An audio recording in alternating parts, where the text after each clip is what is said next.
পশ্চিমবঙ্গ মধ্যশিক্ষা পর্ষদের যারা 9 এবং 10 রয়েছে তোমাদের জন্য রয়েছে সুখবর। পিডি স্টাডি সেন্টারের অলরেডি কিন্তু ক্লাস 9 এবং 10 এর ম্যাথামেটিক্স এবং ফিজিক্যাল সায়েন্সের কিন্তু অনলাইন যে স্টাডি সেটা কিন্তু শুরু হয়ে গেছে। অনলাইন ক্লাস কিন্তু আমরা শুরু করে ফেলেছি ইতিমধ্যে। বহু ছেলে মেয়ে আমাদের অনলাইন ক্লাসে কিন্তু জয়েন হয়েছে, তারা প্রতিনিয়ত কিন্তু ক্লাস করছে এবং তাদের থেকে কিন্তু আমরা ফিডব্যাক যেটা পাচ্ছি তারা সুন্দরভাবে ক্লাসটা বুঝতে পারছে এবং তাদের অনেকটা আগে থেকে কিন্তু ভয় কেটে গেছে। তাই তোমাদেরকে বলবো যে আজকে আমি কোনো পড়াতে আসিনি, তো শুধু ইনফরমেশন দেওয়ার জন্য এসেছি।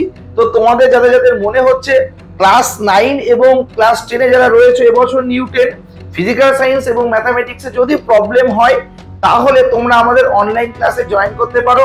আমাদের অনলাইন ক্লাস কিন্তু ইতিমধ্যে শুরু করে ফেলেছি, প্রথমেই আমরা বললাম।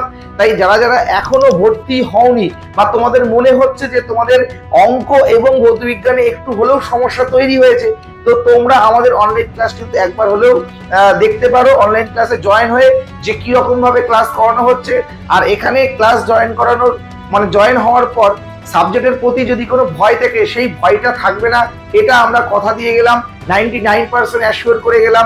ফিজিক্যাল সায়েন্স এবং ম্যাথামেটিক্সের যদি তোমার ভয় থাকে সেটা কাটানোর দায়িত্ব আমাদের, সেটাতে আমরা আবার একবার বলবো 99% অ্যাসিওর করে গেলাম।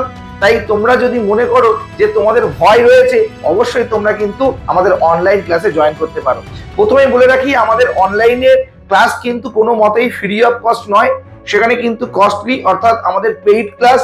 তাই যাদের মনে হচ্ছে যে জয়েন করবে তারাই এসএমএস করো, আর যাদের মনে হচ্ছে না তাদের এসএমএস করার দরকার নেই। তার কারণ আমরা যে ক্লাসগুলো দেব সেটা কিন্তু ফ্রিতে না, তাই এটা আগের থেকেই বলা ভালো। পরে আবার অনেকে এসএমএস করে দেখেছি অনেক রকম কথা বলতে, তাই প্রথমে আমি তোমাদেরকে বলে দিলাম যাদের প্রয়োজন তারাই এসএমএস করবে। আশা রাখবো যে অনলাইন ক্লাস করার পর তোমার এই দুটো সাবজেক্টে একটু সমস্যা থাকবে না। বলে আজকের ভিডিও শেষ করলাম, দেখা হচ্ছে নতুন ভিডিওতে। ততক্ষণ সবাই ভালো থেকো, ভালো করে পড়াশোনা করো, আর রেজাল্টও অনেকটাই ভালো করো, এইটুকু আশা রেখে আজকের ভিডিও শেষ করছি।